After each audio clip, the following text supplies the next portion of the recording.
जन्म कब लेना है और मरना कब है हम डिसाइड नहीं कर सकते, पर कैसे जीना है वो हम डिसाइड कर सकते हैं। ज़िंदगी में अगर कुछ सबसे ज़्यादा इम्पॉर्टेंट है तो वो है खुद की ज़िंदगी।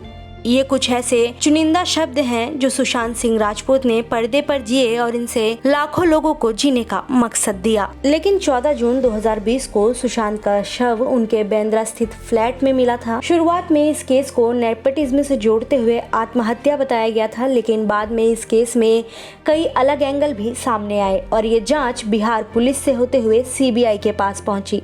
फिलहाल सुशांत केस में NCB के साथ ही CBI और ED भी जांच कर रही हैं। अभिनेता सुशांत सिंह राजपूत की मौत के मामले में जून के महीने में नेपोटिज्म पे बहस हो रही थी। जुलाई के महीने में इस मामले में रिया की एंट्री तब हुई जब परिवार ने उन पर आरोप लगाया। अगस्त के महीने में मीडिया ट्रायल में रिया पर ही सुशांत की हत्या और उनकी साजिश में हाथ होने के आरोप लगते दिखाई दिए। सितंबर का महीना आते आते कहानी में ड्रग्स एंगल आ गया, जिसकी पड़ताल में कई लोगों से पूछताछ हुई और 8 सितंबर को रिया की गिरफ्तारी हो गई। फिलहाल ड्रग्स के लेन देन के मामले में गिरफ्तार अभिनेत्री रिया चक्रवर्ती को 22 सितंबर तक न्यायिक हिरासत में भेज दिया गया है। नारकोटिक्स कंट्रोल ब्यूरो ने मंगलवार को करीब 4 बजे उन्हें गिरफ्तार कर अदालत में पेश किया। NCB ने उनकी कस्टडी की मांग न करते हुए उन्हें 14 दिनों के न्यायिक हिरासत में भेजने की अपील की थी, जबकि रिया के वकील जमानत की मांग कर रहे थे। अदालत ने जमानत की मांग को खारिज करते हुए उन्हें 14 दिनों के न्यायिक हिरासत में भेजने का आदेश दिया। लेकिन रिया की गिरफ्तारी का मामला क्या सुशांत की मौत से जुड़ा है? क्या दोनों मामले को जोड़कर देखना सही है? इस पूरे प्रकरण में कई ऐसे अनसुलझे सवाल हैं जिनके जवाब नहीं मिले हैं।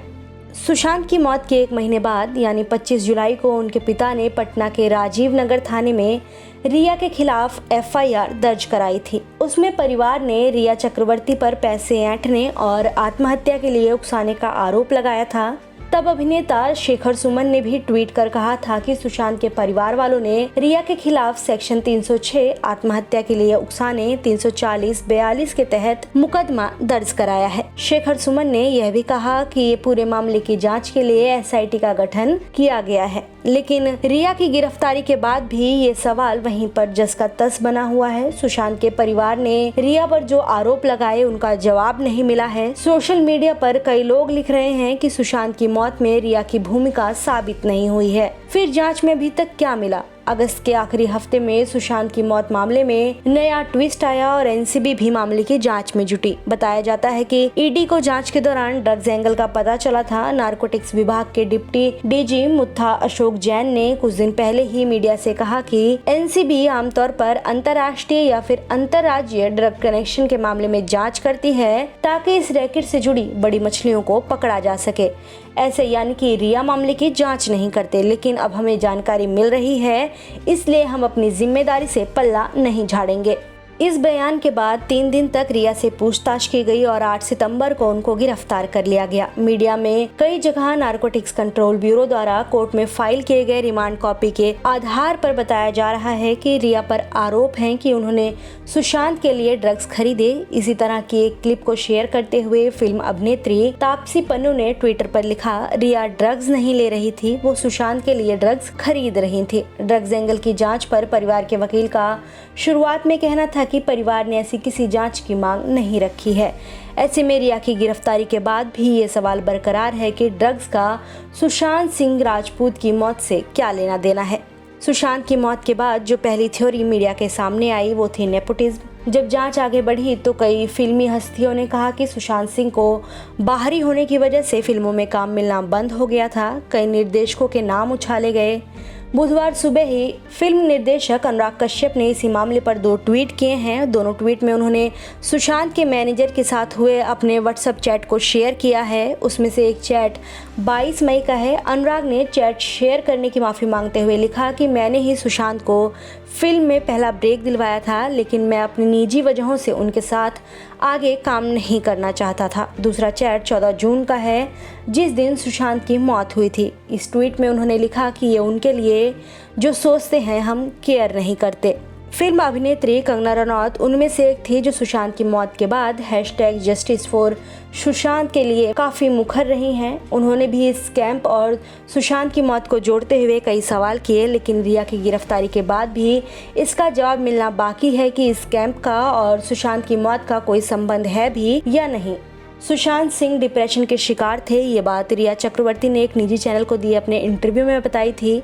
उनके जिन डॉक्टरों से इलाज चल रहा था उनसे जुड़े 2 डॉक्टरों के कमेंट भी मीडिया में दिखाए गए, लेकिन सुशांत के परिवार ने खुलकर इस बात को कभी स्वीकार नहीं किया, बल्कि इन्हें बेबुनियाद बताया। उनके परिवार के वकील विकास सिंह ने 3 सितंबर को प्रेस कॉन्फ्रेंस कर कहा कि सुशांत 2019 तक बिल्कुल ठीक थे। जब से सुशांत की जिंदगी में रिया आई, तब से सुशांत को मानसिक परेशानी हुई। रिया ने ऐसे हालात बनाए कि सुशांत की मानसिक स्थिति और खराब होती चली गई। वकील विकास सिंह ने आरोपों को खारिज करते हुए कहा कि अगर 2013 में सुशांत की तबीयत खराब हुई होगी तो ये मामूली सी बात होगी और इसे डिप्रेशन नहीं कहा जा सकता है। सुशांत की बहन श्वेता सिंह ने डिप्रेशन से जुड़े कई ट्वीट रीट्वीट किए हैं। इनमें से एक ट्वीट में कहा गया कि उनके डॉक्टर ने कभी भी ऐसी बात नहीं कही कि सुशांत बाइपोलर डिसऑर्डर के शिकार थे। एक दूसरे रीट्वीट में आर्टिफिशियल डिप्रेशन की बात की है जो दूसरे लोग दे सकते हैं। लेकिन इन तमाम आरोप प्रत्यारोपों के बीच अभी तक कोई ऐसी बात किसी जांच करने वाली एजेंसी ने पुख्ता प्रमाण के साथ नहीं कही है कि सुशांत की मानसिक स्थिति कैसी थी और उनकी मौत का इससे कोई रिश्ता है।